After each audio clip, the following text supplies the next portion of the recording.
Hello, uphill athletes. This is just a quick explainer as to how to select the right rock climbing training plan. This could be if you're purchasing a rock climbing training plan, if you're in our training plan library, our library plus, or our training groups. We offer a lot of different rock climbing training plans, and we're actually in the process of consolidating because there is some redundancy at the moment. So let me make it really simple. There's sort of two different rock climbing training tracks right now. There is the Foundation for Rock Alpinist training plan, which leads into the Advanced Rock Alpinist training plan. Now, what is a Rock Alpinist training plan? Rock Alpinists, they have to do long approaches, so they're going to be doing aerobic. This is a plan that tries to balance rock climbing specific training with aerobic work. This can also be considered like a weekend warrior plan, like for people that like to do a lot of different things, because you're going to get aerobic work and you're going to get rock climbing uh, training and you're going to get strength training in. So if you're a person that like wants to go rock climbing 1 day a week on the weekends outside, and you want to go to the gym 1 or 2 nights a week during your work week, this is a plan. This is a series of plans for you, and they basically span 13 weeks. With all of our rock climbing plans, you can repeat them because they're key to your ability. Let me show you the other plan, and we have what we started building uh, rock climbing plans in 4 week blocks, and then when we went to launch, we thought this is too confusing, there's too many, so we consolidated them into 12 week blocks. But some of you, particularly in library plus, and training groups, are still seeing the 4 week blocks. Please ignore those. Look for rock climbing, route climbing level 1, rock climbing, route climbing level 2, and rock climbing, route climbing level 3, as you can see in the bottom left-hand corner of the screen here.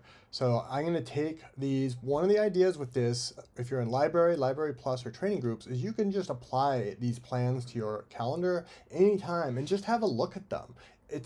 And you won't, there's very low commitment, right? That's part of the beauty of being in there and having access to, whatever, almost 50 different training plans.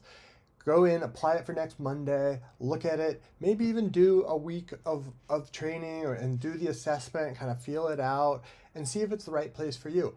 9 times out of 10, the best place to start is always going to be level 1. Why? Because the base assessments are going to allow you to calibrate the duration and the intensity to you at where you are right now. It's going to start with beginning with an easy problem, climb 20 boulder problems throughout the gym.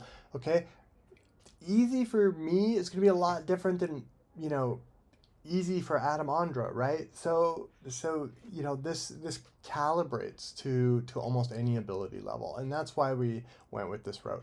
Your base level is defined by the most challenging difficulty rating or climbing grade, in which you are usually able to climb 50% of the boulders in your first attempt.